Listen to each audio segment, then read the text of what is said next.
อน11บุญออกพรรษาสาวพุทธาไปวัดตักบาตร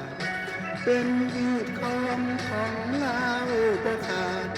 มือตักบาตรมีบุญสวงเฮือสนสาวเวียงบ่ายสาวน้อยนุ่มรอกองกลุ่มดอเลียพิมพ์ทอง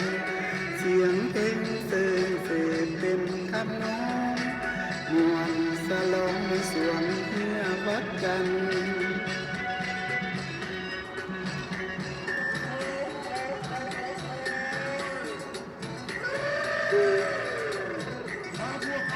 มาพวกเขามาบุญออกพรรษาเข้ามามวนซืนเข้ามามวนซืนไอ้สาวไอ้สาวไอ้สาวไอ้นางทิ้งบางเกี่ยมบองใกล้สึกหุ่นยองเป็นลูกสาวไผ่สนใจไอ้บอสีพายเหือสวง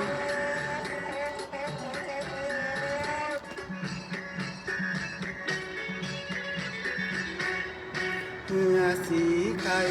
อีหุ่นแม่ยาเมื่อทาพาสื่อเสียงมาแห่ง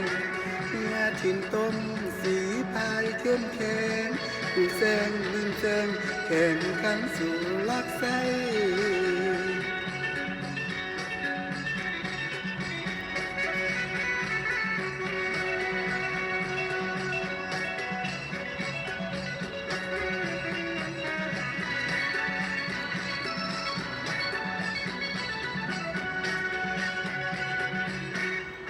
เดือน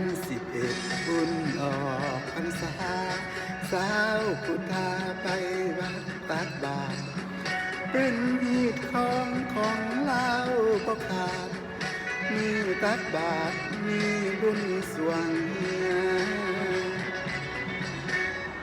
สนสาวเวียงบ่าวสาวน้อยนุ่มรอก้อนกลุ่มรอเลียบพิมพ์ของเสียงเพลงเสิงเสพเป็นทำนองมวนสลองส่งเมียวัดยันเมื่อสีไข่อีหงแม่ยาเมื่อทาพาสื่อเสียงมาเห็นเมื่อทิ้งต้มสีพายเข้มแข็ง